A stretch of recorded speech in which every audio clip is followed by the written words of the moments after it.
नमस्कार, times of Swaraj में आप सबों का स्वागत है। मैं हूं संतोष सिंह। आज एक तरफ जहां बाढ़ को लेकर पूरे बिहार में अफरा तफरी का माहौल है, हर किसी खास करके पत्रकार के बीच इसी बात को लेकर फोन आ रहा है कि क्या स्थिति है, खगड़िया में क्या स्थिति है, भागलपुर में क्या स्थिति है, सुपौल सहरसा के लोग भी फोन करते हैं कि क्या स्थिति है। हर कोई अपने इलाके की स्थिति जानना चाहता है कि मधेपुरा और मधेपुर मतलब जो मधुबनी का इलाका है उस इलाके में क्या स्थिति है, गंडक नदी के आसपास रहने वाले लोगों का यही खबर ले रहे हैं कि क्या स्थिति। और उस बीच एक बड़ी खबर बिहार के पॉलिटिकल डेवलपमेंट की खबर आ गई है। वो पॉलिटिकल डेवलपमेंट की खबर ये है कि अचानक मुख्यमंत्री दिल्ली रवाना हुए हैं, उससे पहले राज्यपाल दिल्ली रवाना हुए। तो ये जो रवानगी की खबर आई ना, पूरे बिहार में एक अचानक बाढ़ से हम लोग शिफ्ट कर गए पॉलिटिक्स पे।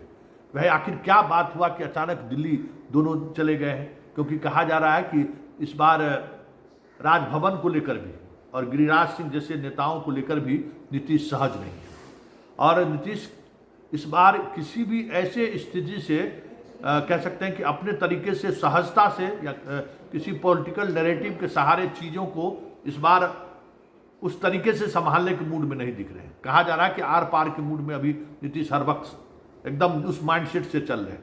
तो क्या ये माना जाए कि गिरिराज सिंह हाल के दिनों में बिहार में जो बयानबाजी करना शुरू किया है, बचौल टाइप के नेता जो बयानबाजी कर रहे हैं, नीतीश कुमार के नैरेटिव पर सीधे सीधे जो हमला बोल रहे हैं, फिर दुर्गा पूजा की छुट्टी देने के बात को लेकर जो गिरिराज सिंह ने कह दिया कि छुट्टी होनी चाहिए, और उसके बाद जदयू के प्रवक्ता के तरफ से सीधे सीधे तौर पर ट्वीट करके गिरिराज सिंह पर हमला करना कि बहुत हिंदुओं लोगों पर चिंता है तो पूरा दे दीजिए फलहार करने के लिए सबको पैसा।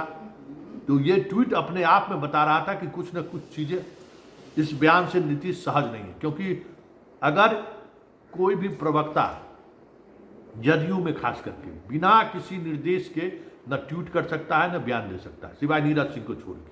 नीरज सिंह को ये स्वतंत्रता है कि कभी कभी वो अपने मिजाज के अनुसार बयान दे देते हैं और उनको नीतीश जी नज़रअंदाज भी कर देते हैं। लेकिन बाकी प्रवक्ता अगर कुछ बोल रहा है उसका मतलब है कि बिना ऊपर के आदेश के नहीं बोल रहा। तो वो ये ट्वीट के साथ ही ये समझ में आने लगा था कि कुछ न कुछ चीज़ें चल रही हैं। नड्डा मिलना चाहते थे लेकिन नीतीश कुमार व्यस्तता की वजह से नड्डा से नहीं मिले, कहा यह गया। लेकिन राज्यपाल का दिल्ली जाना और उसके बाद नीतीश का दिल्ली जाना मतलब क्या है? क्योंकि हाल के दिनों में राज्यपाल की सचिवालय और राज्यपाल की कई ऐसी गतिविधियां हुई हैं जिसको लेकर मुख्यमंत्री सहज नहीं है। और जिस तरीके की भ्रष्टाचार की बातें लगातार राजभवन से बाहर निकल रही हैं, उस बात को लेकर भी नीतीश सहज नहीं है। हाल के दिनों में नीतीश कुमार और महाधिवक्ता पीके शाही के बीच इस मसले को लेकर भी लंबी बातचीत हुई है कि हाई कोर्ट में किस तरीके से सरकार राज्यपाल के निर्णय को लेकर असहज हो रही है। कई मौके ऐसे आए हैं जो महाधिवक्ता निरुत्तर हो जा रहे हैं। दो इंस्टीट्यूशन की मनमानी की वजह से सरकार की किरकिरी हो रही है हाई कोर्ट में। ये चिंता की विषय है जिसको लेकर नीतीश ने घंटों महाधिवक्ता से बात की। बीपीएससी भी आप स्वायत्त संस्थाएं हैं, संवैधानिक संस्थाएं, तो अपने मन की मर्जी का निर्णय ले रहे हैं, इससे भी सरकार सहज नहीं है। उसी तरीके से राजभवन के को लेकर भी कई असहज फैसले हुए हैं जिसको लेकर नीतीश सहज नहीं है। तो क्या ये माना जाए कि नीतीश कुमार की दिल्ली रवानगी, राज्यपाल का दिल्ली जाना, ये संयोग नहीं है? कुछ न कुछ प्रयोग चल रहा है, क्योंकि राज्यपाल से हाल के दिनों में नीतीश की कोई मुलाकात नहीं हुई है। आप गौर करेंगे कि कोई मुलाकात नहीं हुई है, और जबकि महीने में 2-3 बार मुलाकात हो ही जाती है। तो क्या ये माना जाए कि राज्यपाल की विदाई का बेला आ गया है? राज्यपाल को लेकर कुछ न कुछ कसमकस चल रहा है? या फिर गिरिराज सिंह बचौल टाइप के जो नेता हैं उनके बयान से नीतीश सहज नहीं है? कुछ न कुछ बातें तो है।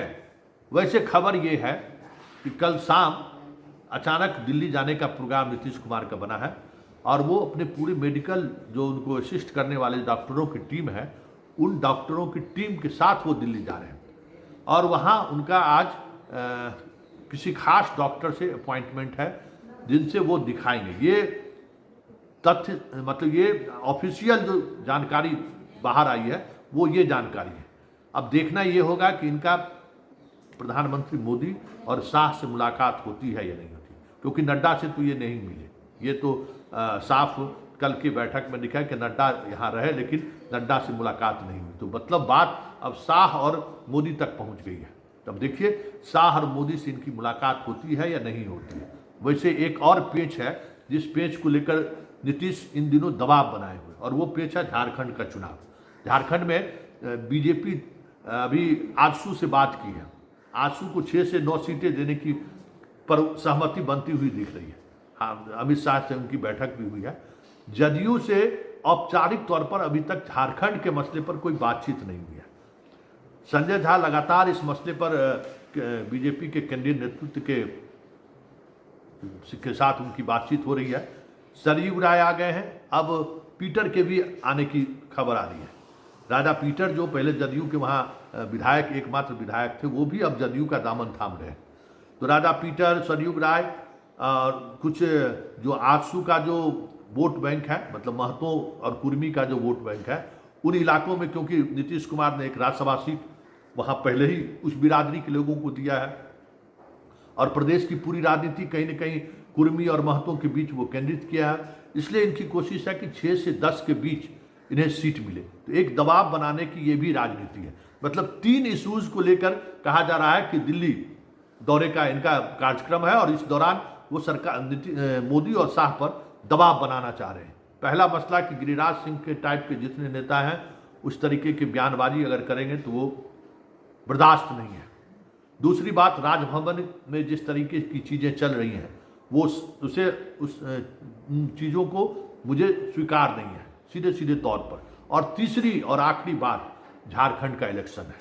झारखंड इलेक्शन के को लेकर लगातार अन्य जो पॉलिटिकल पार्टी हैं, जो एनडीए के गठबंधन के साथी हैं, उनसे उनकी मुलाकात हो रही है और उस मुलाकात के सहारे जदयू भी वहाँ अपना स्पेस बनाना चाह रहा है। वैसे चलते चलते एक और जानकारी आपको दे दें, चिराग का नीतीश से मिलना स्वाभाविक नहीं है।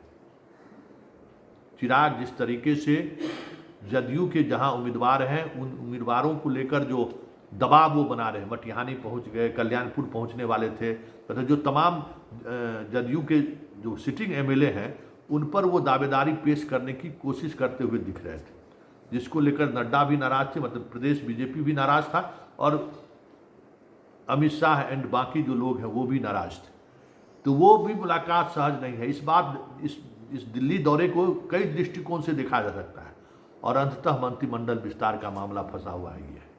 तो ये संयोग भी हो सकता है कि ट्रीटमेंट के लिए वो दिल्ली गए हैं, लेकिन दिल्ली जाने के पीछे कई राज भी छुपा हुआ है, पॉलिटिकल राज जिसको कहते हैं, और कई दबाव भी हैं, जिस दबाव के सहारे नीतीश कुमार, मोदी और शाह को उन बातों पर सोचने पर मजबूर करने की खबर आ रही है जिसको लेकर नीतीश हाल के दिनों में सहज नहीं है। ईडी की गतिविधि भी जिस तरीके से बढ़ रही है, हालांकि नीतीश कुमार का कंसर्न इससे नहीं रहा है। भ्रष्टाचार के मसले पर जिस तरीके की चीज़ें आ रही हैं उसका कंसर्न नीतीश नहीं रहा है, और इस मुद्दे पर जो लोग चर्चा, जिस तरीके की चर्चाएं हो रही है, ये मुद्दा कभी नीतीश का हो ही नहीं सकता। यही एक मुद्दा है जिस मुद्दे पर शाह और मोदी थोड़ा आंख चुराने लगते हैं नीतीश से। इस मुद्दे पर नीतीश को घेरा नहीं जा सकता है, लेकिन राजनीति है, गठबंधन के साथ रहते हुए भी सह और मात का खेल चलता रहता है, क्योंकि हर किसी को अपनी नैरेटिव बचाए रखना है। अब गिरिराज सिंह अगर दुर्गा पूजा में छुट्टी की बात बिहार में न करें तो कहाँ करेंगे वो, उनका नैरेटिव वही है। बचौल मुस्लिम इलाके से आते हैं, वहाँ मुसलमानों से लड़के वो विधायक बनते हैं, और अल्पसंख्यक छात्रावास को लेकर अगर वो इशूज़ नहीं उठावे तो फिर उनकी राजनीति कैसे चलेगी। लेकिन यही राजनीति का तो कंट्राडिक्शन है ना। इसी कंट्राडिक्शन को तो जो बेहतर तरीके से जो समाधान निकल जाता है वो बेस्ट पॉलिटिशियन होता है। इन तमाम कंट्राडिक्शन के बीच नीतीश का दिल्ली जाना, भले उद्देश्य मेडिकल ही क्यों ना हो, लेकिन एक संदेश तो पूरे बिहार में चला गया कि भाई कुछ न कुछ चीज़ें ऐसी हैं जिसकी चर्चा मीडिया लगातार कर रही है कि दोनों गठबंधन के बीच चीज़ें सहज नहीं हैं।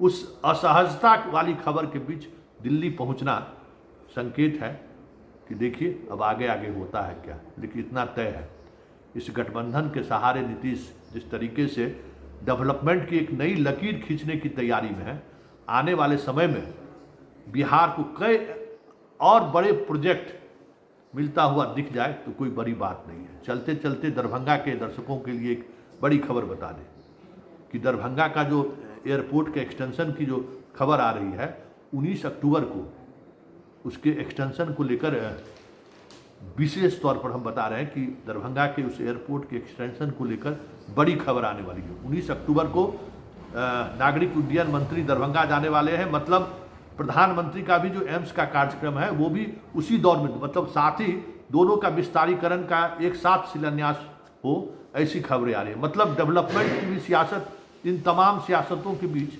आपको देखते रहना होगा। ये भी एक सियासत चल रहा है कि दबाव का सिर्फ पॉलिटिकल नैरेटिव ही नहीं है, डेवलपमेंट का भी एक दबाव है जिसके सहारे बिहार को कुछ अलग तरीके की चीज़ें मिलते हुए आपको दिखता रहे।